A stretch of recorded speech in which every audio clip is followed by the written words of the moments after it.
Ako, hindi ako nagtataka. At hindi ako nagugulat.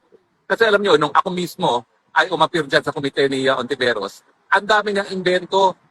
Yung kwento niya talaga, involved ka sa Pogo. Hindi siya nakikinig na ang aking involvement, ejectment case, at ang aking kliyente ay umuupa lamang doon sa lupa at nagpapaupa ng premises doon sa Pogo, no?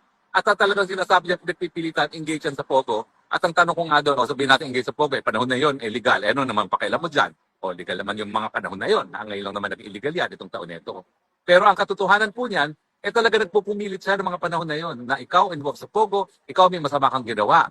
Wala naman siya mapakitang masama kong ginawa. At ang prueba lang na sinasabi niya na ako involved sa Pogo, ay sa papel na wala naman lupag ka, isang papel naman na walang maamin kung sino tumawa na nagpapakita na ako illegal. Ulitin ko po, sabihin na natin totoo yan at hindi naman totoo yan.